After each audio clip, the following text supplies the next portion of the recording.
Hello guys, how's it going? Hello, Joe. Hello, Joe. So we're here today to talk about the rather big news about the Aston Villa takeover finally coming to fruition. Dr. Tony Xia has... How are we pronouncing it? Xia. Xia. Yeah, Okay. that's just my own take on it. You might have different opinions. Yeah, they said something different on TalkSport this morning, but can't actually remember. I think it Well, was we will actually find that out for definite for you.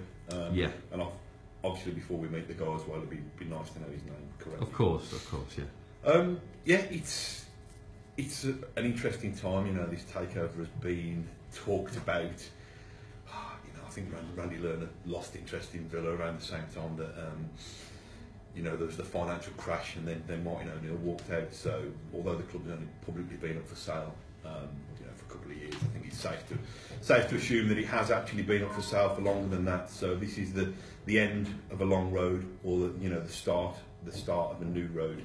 I find it. I'm glad there's a bit of closure on the Randy Lerner era, and I'm also. It's been funny because every time the takeover talk comes around May every year, there tends to be it's just a ruse to sell season tickets now. You know, if this one is an elaborate ruse to sell season tickets, they've really gone to town on it. But exciting times, I think. Oh, you mentioned the Randy Lerner thing then about, you know, you would have liked to have seen it a long time ago.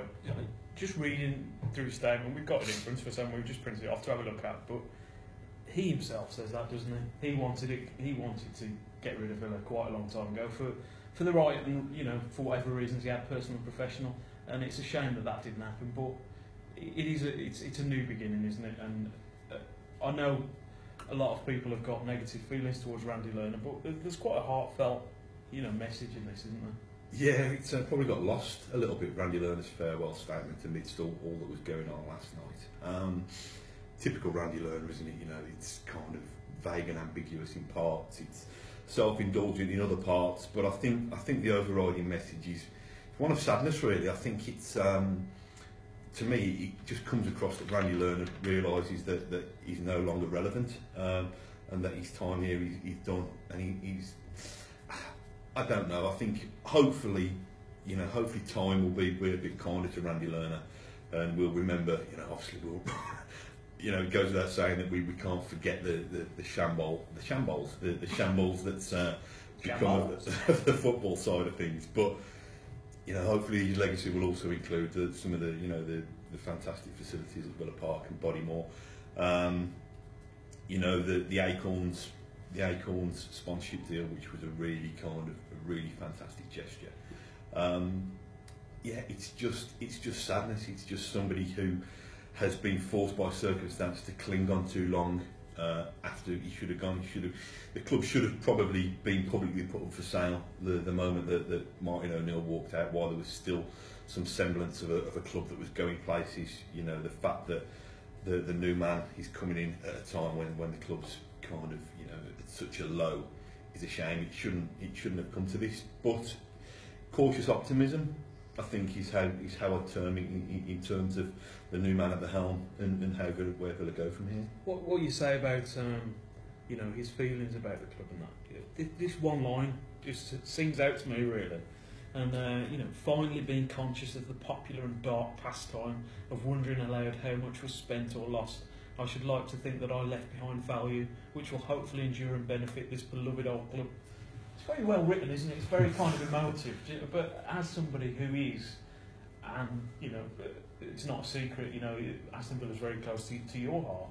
He obviously has got that same sense of... Yeah, I'm Mr. Cynical with Randy Lerner, so I'm sorry. So to me, that reads like it's cost me quite a few quid. You know, it's cost me quite a few quid, so don't you forget that. Yeah. I might have messed up a lot of things, but, you know, my kid's inheritance has taken a bit of a battering because of it. So I'll ask you, Matt, what value did he leave to this club then?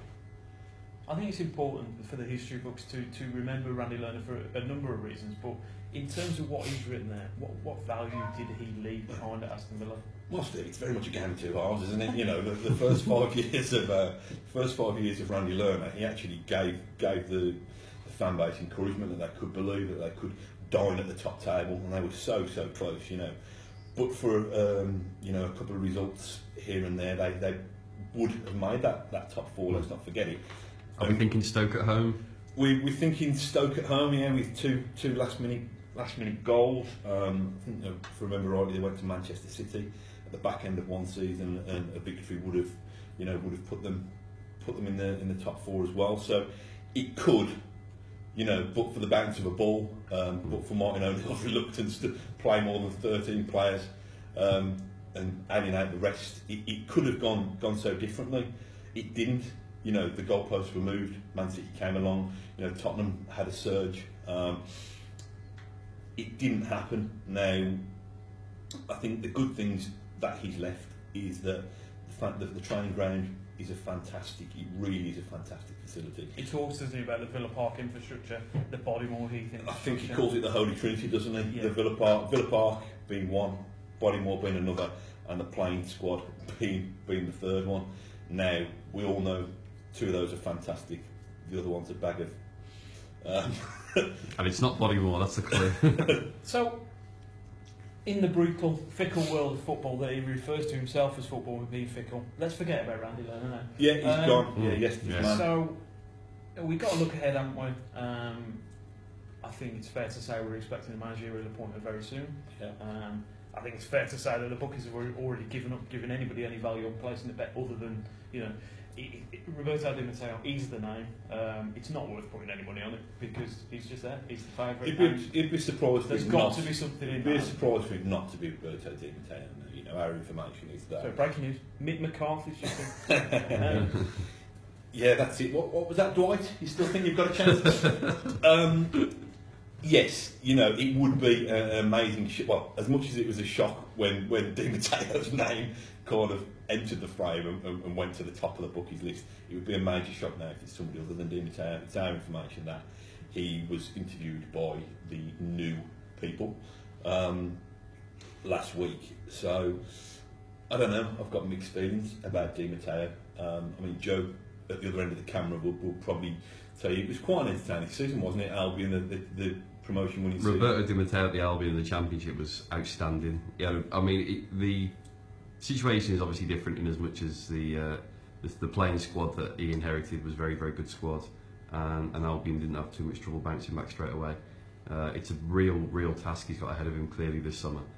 We'll be doing a piece later that will be looking at, Di Matteo signings at Albion, because I know. Don't get me wrong, they were mixed. They were very mixed. There was some there were outstanding signings. We're going to be looking at that. But there were some shockers as well. So yeah, well, don't waste too much time in case Nigel Pearson gets the job. Well, he's not. You're looking at the bookmakers. There's obviously a link there with Di Matteo. There's obviously something in it, but any board at this stage would be foolish to rule out people like David Moyes and Nigel Pearson. And I refuse to accept that it is as cut and dry as they're making out. But obviously, people know more about it than me. But he's obviously a favourite. At least when Villa Voice when the whole thing had you won the European Cup, he can join in, can't he? By default, though, let's face it. Well, I could have won it with that. Back on the subject of Tony Z. Yeah. Dr. X. The Doc. Dr. X. It's I like like an that. villain. I like that Dr. X. Yeah. Dr. X. I think he's clearly coming in. We get the rhetoric about we want Villa to be competing in the top 6 of the Premier League, and that brilliant. I agree. Let's get the ambitions high, but a long way off from that. So let's get the structure in place that they can actually get back in the Premier League first. Yeah. And the new board are going to be judged instantly on this managerial appointment. It's the biggest managerial appointment that Villa have made in a generation. Doug, bless him, pulled off a masterstroke when he recruited Graham Taylor for the last time in the second tier. Villa need a real strong character in that dressing room. To be honest, they need somebody who's going to be the boss. We know we've been over and kind of ad nauseum the problems in that dressing room this season. Di Matteo, does he will he fancy it? Will he fancy knocking a few heads together? Will he be given the backing from above to do that? Is he a very similar character to Sherwood? What the kind of? And if so, is that a bad thing or a good thing? I think you're talking about Roberto Di Matteo. Yeah. I would consider Di Matteo to be a little more reserved. Okay. I think Shearer was a bit more flamboyant, wasn't he? And He's probably more of a thinking heart on his man. sleeve kind of guy. Probably the thinking man's Tim Sherwood. You know, I'm sure that I would think that his dressing room approach is charm, arms around the shoulder, rather than, you know, Teacup at your head. teacup in the temple. Shall we open it? Is there any questions that we've There are a got? few comments about the managerial situation as regards to the leading candidates. There's not too much support for Di Matteo. There's a lot of fans on here clearly that would like to see David Moyes. In a word or in a name, Matt, who would you go for? I'll go with the masses. I think David Moyes. I'm not just saying this to fall in with popular opinion. I think David Moyes would be the one. You know, there was a glimmer of hope when we found out that Keith Wirnes was involved, and you know that he's likely to be chief executive of the new Villa board. There was hope that he could use his contacts. You know, he obviously worked with Moyes at Goodison Park to try and make that happen. It looks like that's not the case. It's an interesting one because I'm always try and be as fair as possible to the new managers coming in. I personally do have reservations about Di Matteo. You know, whether he really does have the appetite to go in there and to knock those heads together. But you know, if the board decide that he's the man, then we've got to trust him. You know, it's such an important season for Villa, obviously in terms of what they do on the pitch, but it's like turning round, you know, a cruise liner, isn't it? It's been such a grim period that there has to be kind of a real positive vibe. If you were the person making that decision, if I was the person making that decision, the first and foremost thing in my mind would be, after everything that's gone on, the wave of feeling amongst the fans, why risk any appointment? Why would you make the slightest risk? And to me, he is a risk. David Moyes is not a risk. David Moyes is a solid candidate. I think to a certain extent Nigel Pearson is as well, but slightly less proven in his managerial career. But Moyes knows how to set a club up, and there was a feeling when he left Everton and Roberto Martinez came in that actually, you know, how good was he at Everton? But he stabilised that club and he, you know, he took them to certain levels. But Martinez came in and had an impact, and certain people were saying, well, was Moyes all that? He went to Manchester United, Real Sociedad, and then it was like, well, maybe he wasn't. But if you look back, I've looked quite extensively into when he was at Preston and things, and everybody speaks really highly of the way he sets a football club up, the way his relationship with players, his discipline. I think Moyes is the most solid candidate out there, but I think in many ways it would be the hardest name for them to get on board. But if they could get him, they would be foolish not to have considered it. Well, one question asked. I think just why risk it? That's what I do. Yeah. Well, one question asked by Lee Wilkins is that he said that he would take Moyes, but on the question of stability, do you think it would be a bit of a curveball, but would you consider Neil Warnock as regarding promotion and the track record he's got? I think he's happy on TalkSport, isn't he? Oh no, he's doing. He's not. He's just left Rotherham. He's just left Rotherham. I don't think. I think Villa would be silly not to plan for long term. They need a manager who's good at the Championship. But then this is what they set out, you know, an English manager, Championship experience, Premier League experience. I know Warnock's got a bit of both, but he's got all of them.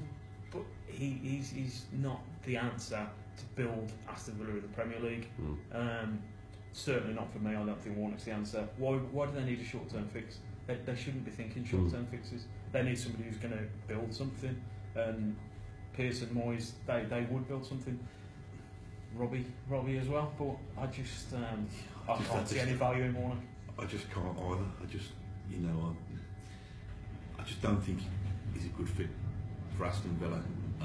You know, this is not supposed to be a character assassination of Neil Warnock, but Villa needs somebody who's going to carry themselves with class. You know, the fan base is, you know, so down that they need somebody who they can trust in, have faith in, and who's going to carry himself with class. And I don't think he's got the class, to be honest. I think it's a shame, actually, just going back to the joke about Mick McCarthy, but I think it's a shame that he never reached that next level in the Premier League, because in terms of having the class as an operator, he's second to none, and he's exactly the kind of character that Villa need, but too unproven at Premier League level to have been seriously considered, I think, which is a shame. But that's the kind of person they need, and I think you get an element of that with Pearson and Moyes. Di Matteo's just. Like I say, it's risk. It's a risk. But you know, it's a risk that could pay off spectacularly. Well, Who knows? You know, it's the main thing to consider is whoever comes in, they can't mess around with the playing staff. It's got to be a case of just clean brew. Just find that interesting, you know, to because obviously Villa are going to miss out on millions by relegation. How do they spend that parachute payment? Well, you know, I think half of it you'd spend. Ask me how. Go on, how would you spend it? I'll tell you what, my major. You'd take the missus out for a weekend. Yeah, probably a week in Florida actually. But if I was the Aston Villa manager, if I was the Aston Villa board, my main investment in the summer would be paying people off. You know, quite simply, paying people off, getting players in at a lower price to do a job in the Championship. They can do a job in the Championship, but they've got to be well scouted and have the potential to do well at the bridge as well. But they need to bridge. You know, the bridge level between Premier League and Championship. Right. But for me, pay these people off. Get rid of these players who are mercenaries, players who may have been there longer. It needs a fresh start, man. You're not going to get rid of 25 players. One player who I would like to see redeem himself is Joleon Lescott, because I still think he's got something to offer. I'm not sure the mix in the centre of that defence was right. I think he's made some really, really silly decisions this season. I'm not sure he's got the legs for it, to be honest. He's not been the worst player. And obviously, the Twittergate fallout has kind of magnified it massively. I'm not sure he's got the legs to play a really demanding, long Championship season. And I think the fan base, I'm not sure they'll forgive him, to be honest. With the right player alongside him, that experience could still be important. If that's the Wolves fan in you speaking, you're remembering Joleon from back in the day. Tony Pulis. I'm not actually remembering the Joleon Lescott who played for Albion last season as well. Player of the year. You don't suddenly become a bad player. You're right, his legs are not what they were. There's definitely an issue with pace, but that experience and the reading of the game that he's always had since a youngster, he's still got. But that Villa mix was just so wrong. And I think he was a victim of some bad performances. Well, that's fair enough. Got to go. That's why we. Well, the latest bomb squad. Isn't it? He could be a big player for Villa, and I'd like to see him do it. If he doesn't, then I'll have my hands up. But I think if he wasn't a Championship with Villa, he'd have a good season. But you're looking at players like your Ashley Westwood, your Kieran Clarks, some of these youngsters. These are the ones who are going to carry him through the season, and they have got a good enough team in principle.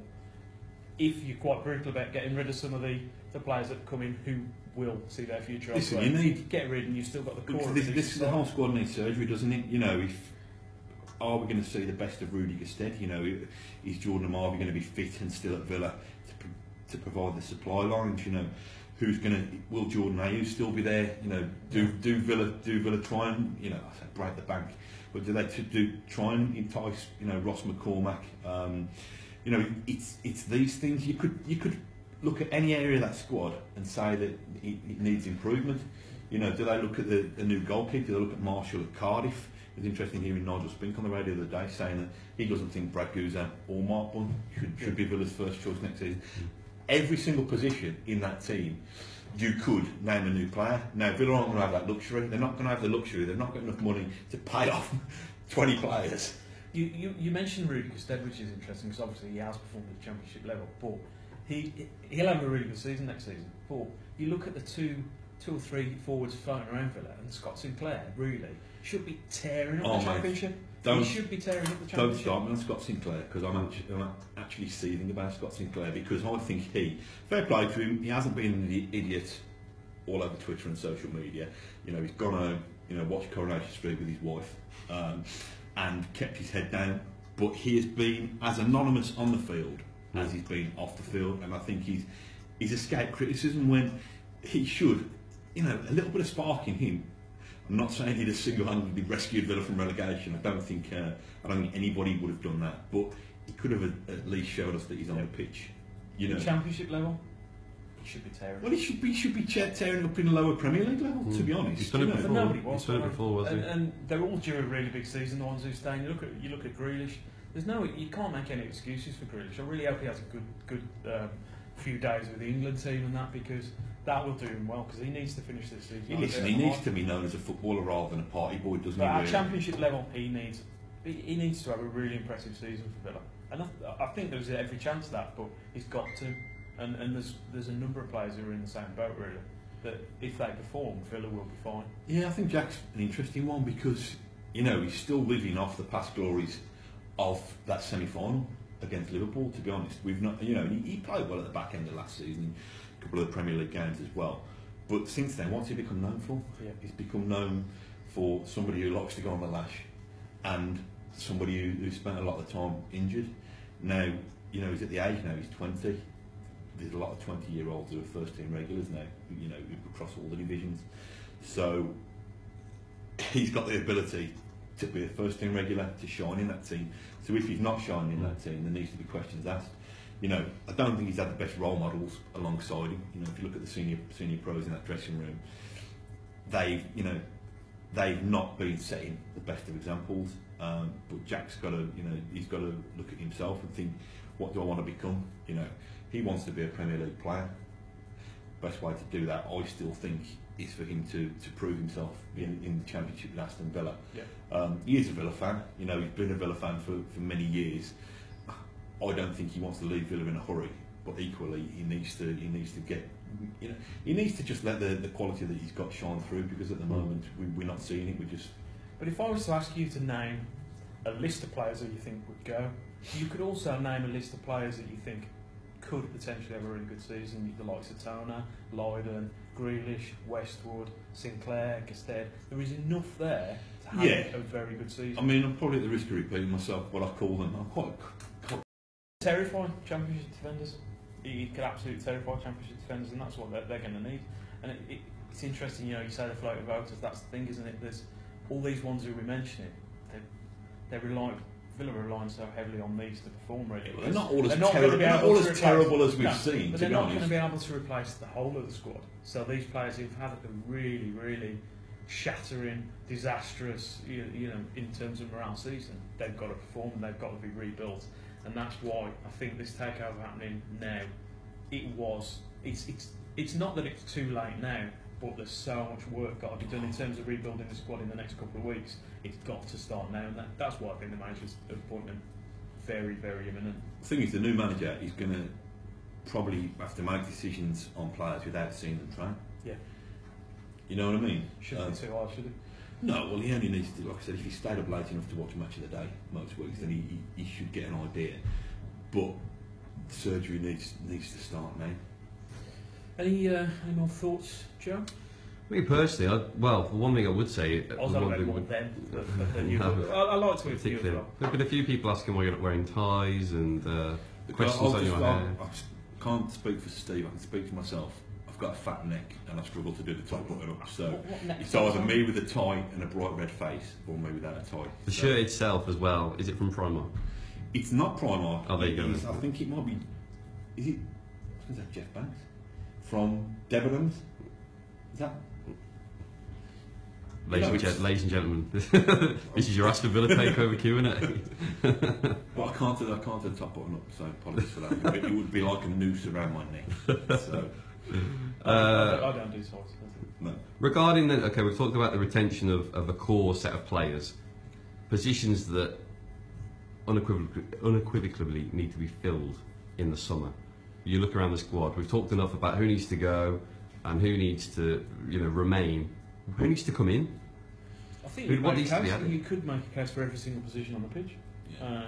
Some areas are stronger than others. I mean, if you were starting Ashley Westwood and Gary Gardner in central midfield in the Championship, I wouldn't be too worried about that. But they need others in there, and that's where Lydon that come in. But there's that element of experience that I've watched the Championship for so many years, and you need a fusion of so many different elements to make it work, and that is not just in terms of the experience in youngsters. Mm-hmm. It's about the style of the players. I think that's it. Villa need to get an identity first of all. They've not had an identity. What are Villa? How do they hurt teams? Well, they don't for a start, but without harking too much about Paul Lambert, he went from kind of tiki-taka after he went to after he went to look at Burns. after he went to Pep Guardiola. what are they going to be? Is Rudy Gestede going to stay there? If that's the case, are they going to go along to Gestede and get somebody who can buzz around? You know, Scott Sinclair should be able to feed off Rudy Gestede's knockdowns. Are they going to go that way? It's quite, you know, it's quite agricultural, but are they going to do that way? Are they going to play wing backs? Are they going to get a Marvy fit and try and get him down, you know, down the line as much as possible? Alan Hutton, if he stays down the other line, and provide service for Rudy Gestede that way? Are they going to try and get the ball down and play their way through? Until they know what their style of play is, it's difficult to know who's going to, you know, who's going to fit into that, really. But that's the thing with the Championship, you've got to have both. You've got to be able to switch the styles of play dependent on the opposition you're facing, because no Championship game is ever the same. No opposition is ever the same. It's such a strange league in terms of styles and who you're facing. Villa have got to be able to mix it up, and that's the only way they'll get out of it. But looking at Burnley, you know, that's the Joey Barton thing. I wrote a piece about 18 months ago about Joey Barton saying Villa should get him. I was laughed at Birmingham there, which happens a lot. But ironically, that is the kind of player that they need now. They desperately need somebody in the centre midfielder that can just pull all the strings and get everybody united. And they haven't got that at the moment, but that's a lot. You know, Ashley Westwood, can he step up to that? It remains to be seen. They need somebody with high standards. They don't state the obvious, but if you look through our picture library, if you type in the word Villa players dejected, you will probably get you'll probably get 1,000 pictures from the seasons we've just gone. We'll get the Villa players dejected photos, but we don't get the Villa players doing something about being dejected, using it to provoke a response and actually dragging themselves through a game to try and get over the dejection. There's too many people who have accepted defeat too easily in that squad. So we need, you know, I'm not sure whether Villa fans will thank me for saying this, but Fabian Delph last season was one who would drag people along. Now we all know that kind of he slithered his way out of Villa Park. So, but they need somebody who's not prepared to accept, you know, standards falling. Again, you know, without harking on about too much, really disappointed with Lescott and Richards. I'm not sure that, you know, perhaps they've. I don't mean this the wrong way. Had it too easily at other clubs because they've had a better standard of player, particularly at Man City, to play alongside. When it's been on them to be the ones who are leading and drag players with less experience alongside them, they haven't done that. So they need that, you know, the DNA of that player who can. It was an appalling combination, in my opinion. It's just an appalling combination of two players in the central defence. I don't think it worked. I don't think it ever worked. Every time I saw Micah Richards, it looked like he wanted to be playing in front. He was just so gung-ho, out of position all the time, just going for every single ball, which is great. But you know, when you've got Lescott behind you, who, like we said before, hasn't actually got the legs, I just think there was just the mix was all wrong. And I know they tried different central defensive partnerships, but it didn't work for me. I think that was fundamentally when you think about how many goals that back four's conceded. You know, I know left back's been an issue since Marvy, you know, got crocked before the halfway point of the season. But you know, you've got Joleon Lescott, Micah Richards, you know. Kieran Clark would be my first between them, the Premier League experience they've got. Alan Hutton, you know, was once a £9 million fullback stroke wing back. You know, how could they not get organised? Well, Lescott was, you know, we go back quite a while, but he was the best defender in the country at one point. And, you know, in his Everton days, he was fantastic. But Kieran Clark, I just think, for me, first name on the team sheet, really. I think he could have a massive season, and he's a very, very important player for Villa. And you look how he's performing, you know, on international level, he looks like a different player. And that's the same with a lot of them. The confidence is just shot. And they need this clean slate. They need this manager to come in, assess the squad, sort it all out. I don't see anything but bright things for Villa on the pitch if the right players are signed, and there's nothing to suggest that there's going to be any kind of hold back on spending. It's not in a new owner's best interest not to invest in his team, and Randy said that he's had those assurances. So if I was a Villa fan, I would be feeling very, very but in fairness, and I don't want to bang on about Randy again, but he's not going to say, you know, good luck with this fella. Controversial, yeah. Is he? No, you know, he's not going to say, "Oh God, I'm glad I've sold it. I could have sold it to anybody, and this guy's just some Mickey Mouse joker." Because I don't think he is. But if I was a Villa fan, and this is probably me being a bit flippant, because financially there's so much at stake when you get relegated. But if I was a Villa fan, I would look forward to the new season. I would think it's going to be an adventure. You're going to go to all these grounds you haven't been for a while. You're going to see your team winning. I just think, say yeah, I sit think- back, enjoy it, but Oh, there is yeah. a cautious sense of optimism. Listen, the Premier League's can suck the life out of many fan bases except Leicester. I mean, if you ask Albion down the road at the moment, they're at crossroads. They don't know. Rotherham Tuesday night, it ain't that bad. No, not the first time of asking. Yeah, when it is a kind of a new adventure. It's the 4th or 5th season that would worry me. Now, I think Villa, you've got to look bare minimum, the playoffs. That's what the expectation's got to be. The reality is that that's going to be one hell of an achievement. And again, it's back to the manager.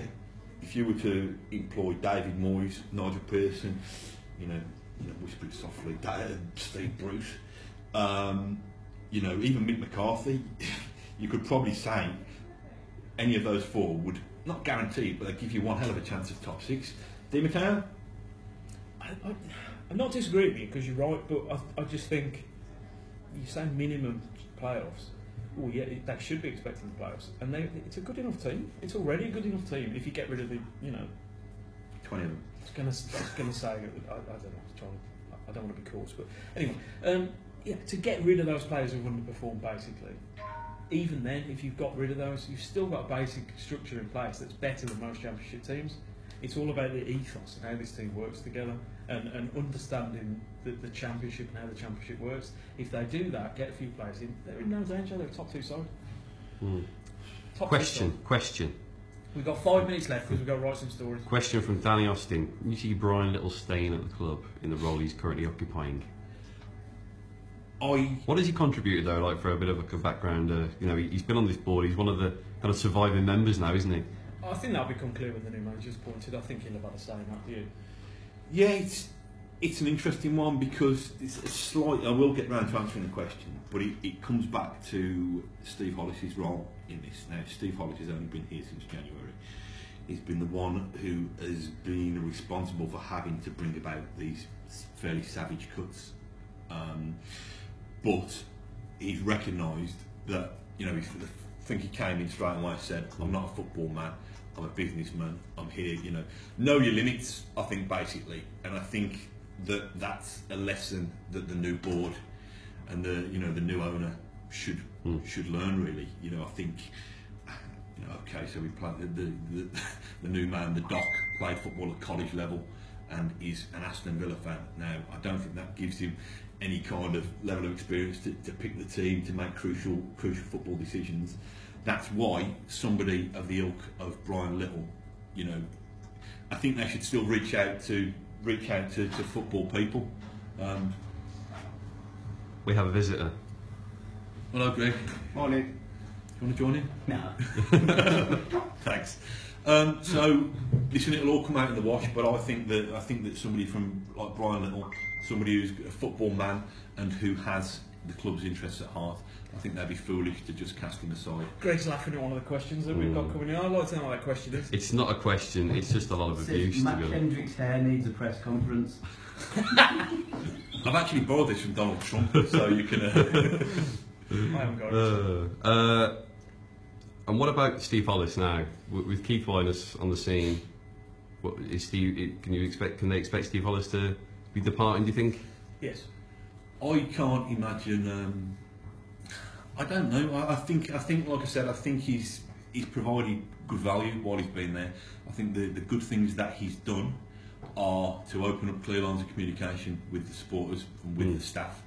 Like I've just alluded to, I think the fact that he knows his limits and trusts football people, I think he's a strong leader. Yeah. It'd be good to see if there was a future role for him, but he's already delivered on what his mission was to bring about change. Job done. He's been brought in to do a job done. It's simple as that. I don't think it was ever on to. And Dougie Lawton says, in a word, yes or no, the 2 Albion players released last night, you take them down to Villa next season? No. I'm not sure I would, to be honest. Big Vic is injury prone, so do we want to be paying big money for somebody to stay on the treatment table? And Sessegnon, as much as he's got quality and brings about a sparkle, it's taken him till the final months of his Albion contract to really kind of Yes or no? to really shine. So no. Okay. What, are we done? Yes, we're going to wrap it up there, I think. That was a success, wasn't it? Any more abuse? Plenty. I'll let you go back to your desk and read it all. We love you all. Yes, guys, thank you very much for joining us.